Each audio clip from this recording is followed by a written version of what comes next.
저는 아이가 어떤 고등학교에 가도 상관없다고 생각합니다.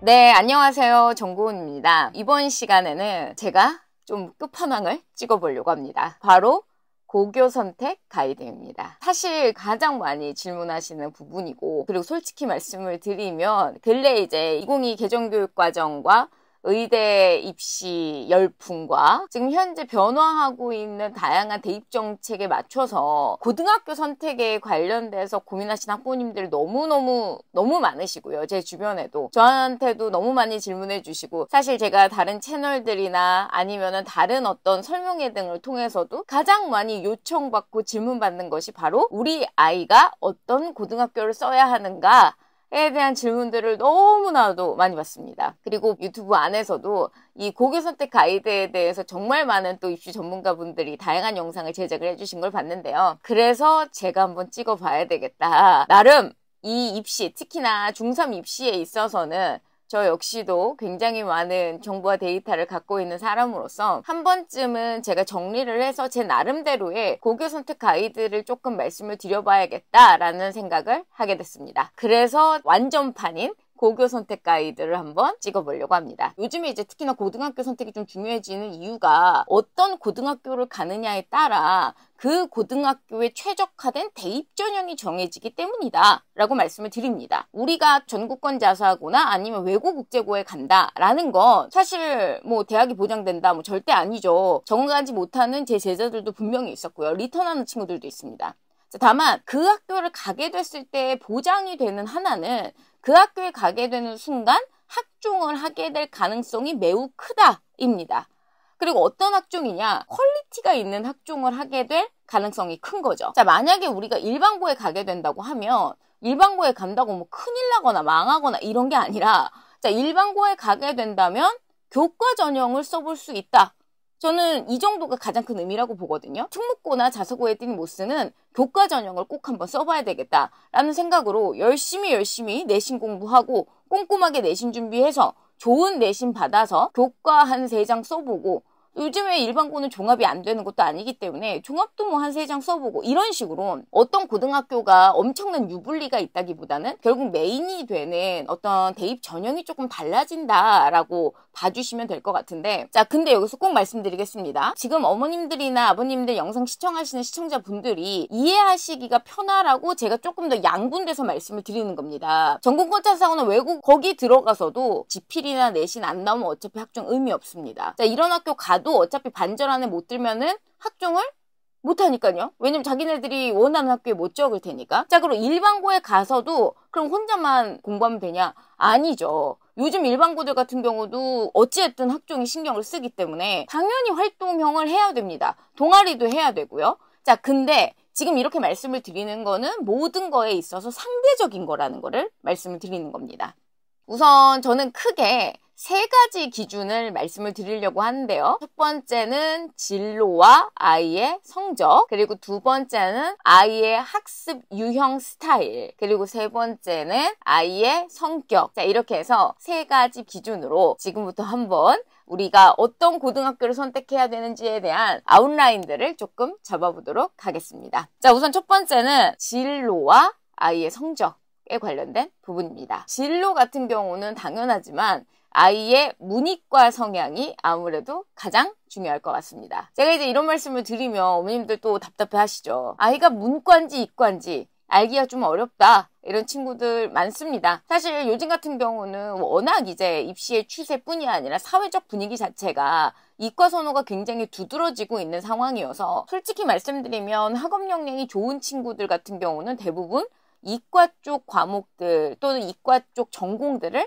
선호하는 경향들이 있습니다. 솔직히 말씀드리면 학업 역량이 뛰어난 친구들이야 사실 전 과목을 다 잘하기 때문에 그런 면에서 또 문제가 없을 수도 있지만, 핵심은 이제 수학이 될 수밖에 없을 것 같기는 합니다. 수학 같은 경우 또 어머님들이 그런 질문 많이 하시거든요. 수학을 했을 때 언제쯤 그게 드러날 수 있냐. 저 같은 경우는 그 기준이 이제 고등선행을 하기 시작했을 때부터 확실히 드러난다고 생각을 합니다. 중요한 거는 중학교 때까지만 해도 수학을 잘 따라갔었던 친구들이 고등학교 수학 수학을 하고 나서부터는 확실히 갈라지는 걸 저도 좀 느끼거든요. 중학교 수학까지는 어떻게 보면은 좀 암기라고 해야 될까요? 어느 정도의 성실함을 기반으로 한 이해보다는 공식 암기나 유형 암기를 통해서 내신 점수를 받는 게 어느 정도 가능했었다라고 한다면 고등수학에 진입을 하면서부터는 당연하지만 불량감도 많고 깊이감도 깊어지는 상황이라 아이가 어떤 반응이나 아니면 제스처, 아웃풋 등을 보이는지를 조금 유심히 관찰해 보시면 좋을 것 같습니다. 그러니까 아이가 수학을 굉장히 좋아하거나 잘하지 않더라도 예를 들어 고등선행을 하는 거에 있어서 다른 일반적 과목을 공부하는 것만큼의 힘듦을 느낀다 또는 그것보다 약간 더 피곤해한다 정도라면 상관이 없는데 아이가 굉장히 거부감을 느끼거나 아니면 수학을 하는 게 어느 순간부터 조금 두려워지거나 매우 힘들어하는 거죠. 그럼 그렇게 된다고 했을 때 아이가 약간 문과 성향인가 또는 문과 쪽 계열로 우리가 생각을 해봐야 하는가에 대한 생각은 해보시면 좋을 것 같기는 합니다. 그래서 아이가 약간 문과형이다. 특히 고등수학을 조금 버거워하거나 힘들어하는 부분들, 국어나 사회 등의 문과형 과목에서 뭐 당연하지만 아웃풋이 굉장히 잘 나오는 경우들, 어쨌든 문과형 친구다 라고 생각하는 친구들이라고 한다면 당연하지만 아무래도 학교를 선택을 할 때는 외고 국제고가 유리할 수 있을 것 같습니다. 자, 그 이유는 당연히 어머님들도 아시겠지만 외고 국제고를 가게 되는 순간 문과형 친구들끼리의 경쟁이 되기 때문입니다. 요즘은 이제 일반고를 가게 된다고 하더라도 이과 친구들과 같이 경쟁을 해야 되는 상황인 거죠. 왜냐면 당연하지만 지금 현재는 문이과 통합 세대이기 때문입니다. 그런 면에서 만약에 문과형이라는 생각이 든다라고 한다면 아무래도 외고 국제고를 갔을 때 본인과 비슷한 성향 또는 비슷한 성격의 친구들과의 경쟁을 도모할 수가 있겠죠. 물론 외고나 국제고를 간다고 해서 무조건 수학을 못해도 된다는 절대 아닙니다. 이건 뭐 당연히 아시겠지만 대한민국에서 입시를 치르는 고등학생이라면 수학을 절대로 떼놓고 생각할 수가 없기 때문에 외고에 가서도 수학을 잘하고 국제고에 가서도 수학을 잘해야 됩니다. 그런 학교들은 또 오히려 수학을 잘하게 됐을 때 유리할 수 있거든요. 훨씬 더. 그런 면에서 수학 공부는 어차피 끌고 가는 거지만 내가 또는 우리 아이가 경쟁을 해야 되는 대상들이 조금 달라질 수는 있다. 이런 부분을 좀 말씀을 드리고 싶고요. 만약에 이과형 친구다 라고 한다면은 전국권 자사고부터 광역 자사고 또는 일반고까지 굉장히 다양한 선택지가 있을 수 있겠죠. 기본적으로 이런 자사고들이나 일반고들에는 지금 말씀드린 것처럼 이과형 친구들이 다수로 포진이 되어 있기 때문에 학교 선택지 같은 경우는 조금 더 가지고 있는 편이다 라고 생각을 해주시면 될 것 같습니다. 자, 이런 상황에서 성적 같은 경우는 워낙 분포가 다양하기 때문에 굳이 따진다면은 최상위권과 상위권, 중상위권 요 정도로 조금 나눠서 한번 말씀을 드려보도록 하겠습니다. 제가 지금 최상위권, 상위권, 중상위권이라고 말씀을 드리는 이유는 외고나 국제고 또는 전국권 자사고를 쓴다고 했을 때 주요 과목에서 A가 나오는 친구들이면 우선은 다 쓸 수가 있기 때문입니다. 근데 그 A의 분포가 정말 말도 못하죠. 너무나도 넓습니다. 그래서 최상위권이라고 한다면 진짜 전교등수가 5손가락 안에 꼽을 정도의 전 과목에 있어서 뭐 압도적 성적을 내는 자 이런 친구들을 저는 이제 최상위권이나 극상위권이라고 말씀을 드리는데 그런 친구들 같은 경우는 어느 학교를 가든 잘합니다. 극상위권이나 최상위권의 친구들 같은 경우는 특징적인 게 학교를 그렇게 타지 않는다가 그 친구들의 특징이라고까지 생각을 하거든요. 이런 친구들 같은 경우는 학종형 학교를 가도 아이가 좀 극상위권 정도가 되려면 사실 벌써 중학교 때부터도 수행이나 이런 거를 또 엄청나게 꼼꼼하게 하거나 잘했으니까 또 그 정도의 극상위권이 될 수 있는 거거든요. 그래서 잘 적응해서 아마 학종을 할 수 있을 거고 극상위권이라는 것 자체가 학업 역량이 그래도 어느 정도 되는 친구이기 때문에 아무래도 경쟁적 상황에 있어서의 적응력도 좋을 수 있을 거라고 생각을 합니다. 자, 반대로 만약 이런 친구들 같은 경우는 일반고에 간다고 해도 지금 중학교 때부터 전 과목 만점이나 뭐 전 과목에서 하나 틀린다던가 내신형 공부에도 꽤 익숙해져 있는 친구이기 때문에 진짜 어느 학교를 가든 크게 무리가 아니지 않을까라는 생각을 합니다. 자, 근데 이런 극상위권은 솔직히 제가 봤을 때는 전교의 한 1% 정도고요. 자, 나머지 한 10%에서 15% 정도까지라고 보는데 이제 상위권이죠. 완전한 극상위권이나 최상위권은 아니지만 어느 정도 꽤 성적이 잘 나와주고 있는 중학생들. 여기서부터는 이 아이가 어떤 학교에 가느냐에 따라서 아이의 아웃풋이 조금 더 잘 나올 수 있거나 못 나올 수 있기 때문인데요. 그 상위권 성적의 분포가 어떻게 되어 있느냐에 따라서 조금 학교 결정을 하는데 도움을 받으실 수도 있을 것 같습니다. 지금 성적이 나오는 아웃풋이 수행평가 등의 활동형 평가에서 어느 정도 좀 점수를 얻어가지고 GP를 약간 무마하거나 수습하는 느낌의 그런 느낌으로 성적을 받고 있는 친구라고 한다면 아무래도 활동형 학습이 조금 적합할 순 있으니 학종형 학교에 갔을 때 조금 더 적응을 잘하지 않을까라고 말씀을 드립니다. 왜냐면 학종형 학교는 당연하지만 일반고에 비해서 수행의 비중이 훨씬 높고 동아리나 방과후 같은 데를 적극적으로 해서 결국은 생기부를 채우는 게 또 굉장히 중요할 수 있기 때문입니다. 자, 근데 반대로 활동형 학습에 대해서 굉장히 스트레스를 받는 경우가 있죠. 지필은 문제가 없는데 수행에서 다 깎아먹는다 뭐 약간 이런 느낌이다 라고 한다면 아무래도 전자사나 외국국제고에서는 조금 트리거적일 수 있겠죠. 왜냐면 이런 부분을 못 챙기게 됐을 때 전반적인 성적을 받을 수가 없는 학교들이기 때문입니다. 그렇게 된다고 했을 때 이런 친구한테는 일반고를 가는 게 조금 더 나을 수는 있겠죠. 이런 측면에서 아무래도 상위권 친구들 같은 경우는 그런 어떤 느낌으로 조금 나눠보실 수가 있을 것 같고요. 자, 그 다음 이제 마지막으로는 중상위권 친구들이겠죠. 선행은 지금 다 차치하고 A가 약간 겨우겨우 나온 친구들. 그래서 학교를 다 쓸 수는 있는데 압도적 A도 아니고 A가 이제 간당간당하게 나오거나 겨우겨우 나오는 이런 학생들 같은 경우는 우리가 어떻게 해야 되는가. 이제 여기서는 아이의 성격적인 부분이 영향을 조금 미칠 거라고 생각을 합니다. 아이의 성격이 어느 정도 무던하다. 외부 자극에 민감도가 떨어진다. 그리고 승부욕이 조금 있는 스타일이다 라고 했을 때는 자사고나 외고 특목고에 들여보내도 된다고 생각합니다. 사실 이런 학교에 들어가서 하기가 쉽지 않겠지만 성적에 상향곡선을 그리는 친구들이 분명히 존재를 합니다. 이런 학교에서 상향곡선을 그리는 애들의 특징이 무엇이냐면 제가 봤을 때는 성격인 것 같다는 거죠. 이런 학교에 들어갔을 때 중상위권의 친구 같은 경우는 당연히 처음 들어갔을 때 성적이 잘 안 나오겠죠. 중학교 시절에는 아무리 뭐 자기가 간당간당 A를 받았다 아니면 A를 뭐 겨우겨우 받았다 해도 나름 학교에서는 우수한 학생이나 공부를 그래도 꽤 하는 애 축에 속했을 거기 때문에 이런 식으로 성적을 받아본 경험이 없을 거라는 거죠. 그래서 멘탈이 굉장히 깨질 건데 여기서 중요한 거는 이것을 버티고 그 학교에 다니면서 그 학교에서 길을 찾는 친구들도 있었습니다. 아무래도 기질적으로 성격이 좀 무던한 친구들 같은 경우는 그냥 있는 거죠. 학교에 있음으로써 생기부가 어느 정도 만들어지는 이점이 있기는 하거든요. 그런 상황에서 이 학교에 적응을 하려고 노력을 하고 그 과정에서 학교에 적응을 하게 되면 결국 성적은 오르는 방향으로 갈 수 있을 거기 때문에 저는 결국 버티게 됐을 때 얻어가는 게 있는 학교라고 생각을 하긴 하거든요.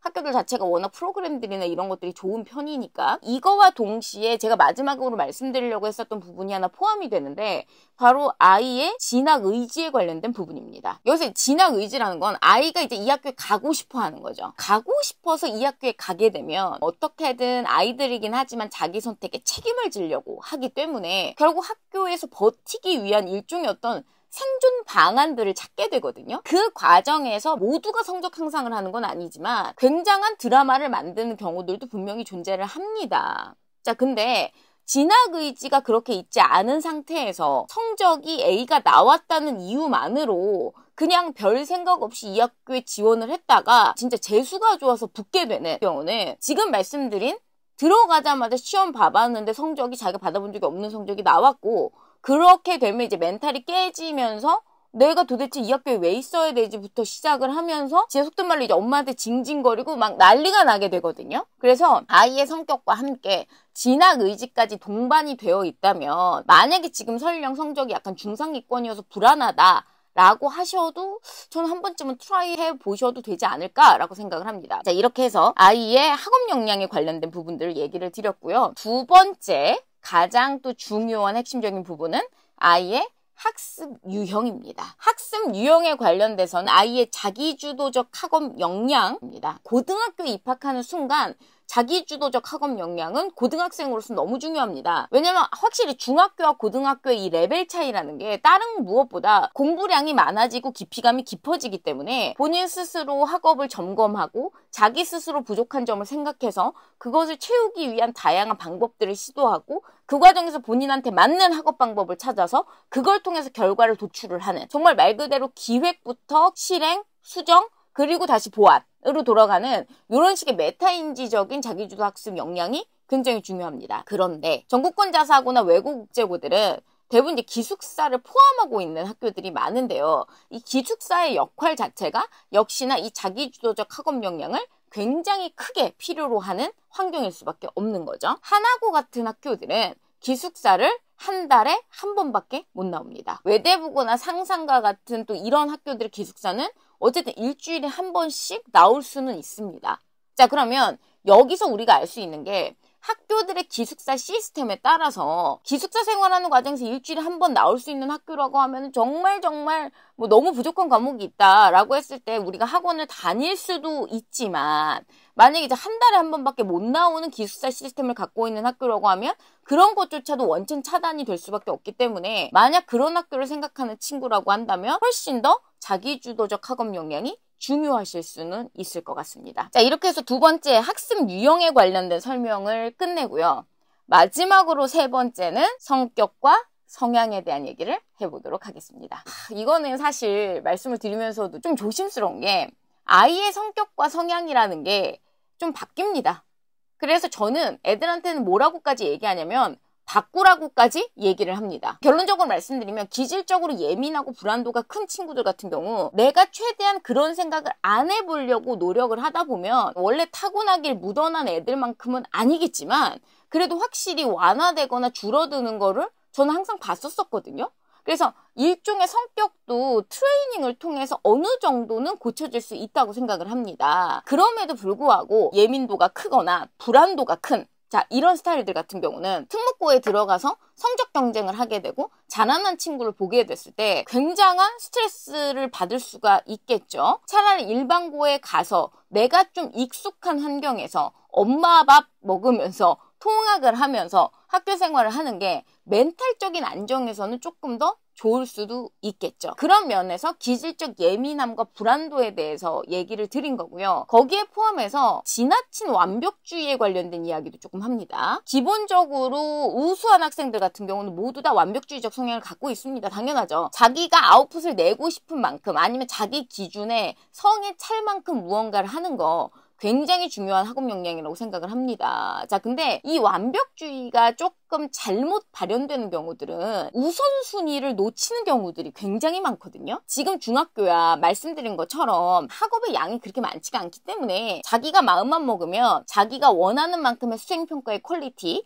아니면 자기가 원하는 만큼의 지필 공부를 할 수도 있습니다. 근데 이 특수목적 고등학교나 자사고 같은 경우는 굉장히 많은 것들을 멀티적으로 해야 되거든요. 내신은 내신대로 따면서 동시에 학종형 공부는 학종형 공부대로 해야 되고 거기에 수능은 또 수능대로 해야 됩니다. 왜냐면 최저를 또 맞춰야 되는 경우들이 있을 수 있으니까요. 근데 우선순위를 잘 구분하지 못하는 완벽주의가 발현이 되게 되면 자기가 꽂히는 것만 하게 되다가 나머지 것들을 다 버리는 그래가지고 오히려 효율적 측면에서는 굉장히 극악이 될 수가 있습니다. 그러니까 이런 학교에 들어가게 되면 우선은 효율적으로 내가 지금 빨리빨리 뭘 해야 되는지 우선순위를 파악해서 거기에 맞춰가지고 에너지를 투자를 해야 되거든요. 사실 이런 어떤 완벽주의 같은 경우는 기질적 예민함과 불안함에 기인하는 경우가 많아서 제가 이것을 묶어서 말씀을 드리는 겁니다. 그래서 이런 경우들은 말씀드린 것처럼 특목자사를 갔을 때 스트레스를 더 크게 받거나 적응도가 좀 떨어질 수가 있기 때문에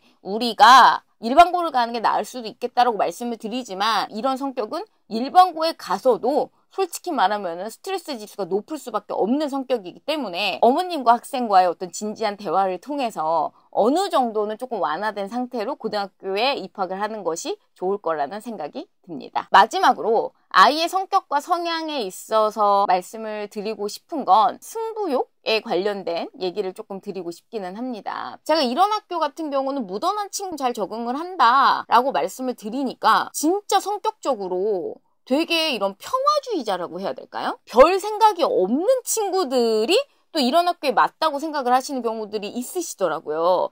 근데 여기서 말하는 묻어남이라고 하는 건 생각 없음과는 당연히 너무 다르거든요. 그러니까 외부 자극에 대해서 민감도는 떨어지지만 자기 스스로에 대한 자존감은 높아서 어찌됐든 간 내가 나 스스로에 대한 가치를 좀 입증하기 위해서 뭔가 내가 이 집단 내에서 어떻게든 잘하는 축에 들고자 하는 이런 승부욕은 당연히 필요하다고 생각을 합니다. 그리고 마지막으로는 성실함입니다. 어떤 학교를 가든 너무 중요하지만 특히나 이런 특목자사 같은 경우는 자칫 잘못 생각하시는 경우들은 어떻게 생각하시냐? 화려한 활동들을 많이 하니까 활동형을 좋아하는, 그러니까 MBTI로 따지면은 뭐 E 성향인 되게 적극적인 뭐 이런 친구들이면 다 잘 지내지 않을까? 라고 생각하시는 경향이 있다는 거죠. 틀린 얘기는 아닌데 중요한 건 뭐다? 그런 활동이 의미가 있으려면 기본적으로 내신 성적이 나와줘야 한다 라는 거를 절대 잊으시면 안 됩니다. 이런 학교에서도 결국은 내신을 딴다 라는 것은 엉덩이 싸움이고 성실함의 싸움이라는 것을 우리가 꼭 기억해야 됩니다. 이런 학교에서 아무리 전교회장을 하고 동아리를 수십 개씩 하고 보고서를 진짜 막말로 100개씩 쓴다고 해도 내신 성적이 나와주지 않은 활동들에 대해서는 별로 의미가 없기 때문에요. 물론 이건 대학 레벨에 따라서 좀 다르기는 하지만 결국 가장 기본적인 건 이 고등학교 2년 반 동안 꾸준히 내신 관리를 할 수 있는 성실함이 또 역시나 이런 학교를 가기 위해서 가장 중요한 기질적 자질 중에 하나라고 생각을 합니다. 자, 이렇게 해서 제가 여러 가지 측면으로 고교 선택 가이드에 대해서 한번 말씀을 드려봤는데요. 사실 어머님들의 입장에서 얼마나 많은 생각들이 드시겠습니까? 이 고등학교 선택이 어쨌든 요즘 입시구도 안에서는 대입과도 연결되는 측면이 너무 많기 때문에요. 근데 저는 두 가지를 말씀드리고 싶습니다. 우선 첫 번째, 고등학교 선택 물론 너무너무 중요하지만, 그리고 제가 특목 입시에 관련된 일을 하고 있는 사람이지만 저는 아이가 어떤 고등학교에 가도 상관없다고 생각합니다. 말씀드렸다시피 어떤 고등학교에 가든 그 고등학교에 맞춰서 우리가 또 대입 준비를 하면 되기 때문입니다. 그래서 이 중3의 어떤 입시 과정을 통해 처음부터 너무 패배감이나 이런 것들을 저는 우리 아이들이 배울 필요가 없다고 생각하거든요. 그래서 그런 부분에 대해서 꼭 생각을 해주시면 좋을 것 같고요. 그 다음 이제 두 번째는 아이의 성격적인 부분, 기질적인 부분, 제가 말씀드린 이 모든 것들이 바뀌게 될 가능성이 분명히 있다는 점입니다. 저는 역시나 매년 아이들을 가르치면서 얘가 어떻게 12월에 이런 모습이 보일까라고 매년 저를 반성하게 만드는 친구들이 정말 많았습니다. 그런 점에서 제가 말씀드린 이 모든 부분들은 당연히 너무나도 중요한 참고사항이지만 동시에 아이의 의지와 욕심에 따라서 언제든지 바뀔 수 있는 부분이기 때문에 어머님들이 또 이런 부분까지 감안을 하시고 고교 선택에 있어서는 아이와 진지한 대화를 여러 번 나눠보시기를 바라겠습니다. 자, 이렇게 해서 저의 고교 선택 가이드에 대한 영상을 마치고요. 관련돼서 궁금하신 점이 있다면 댓글을 통해서 또는 제 카카오톡 채널을 통해서 문의를 주시면 역시나 시간이 나는 대로 성심성의껏 답변을 드리도록 하겠습니다. 감사합니다.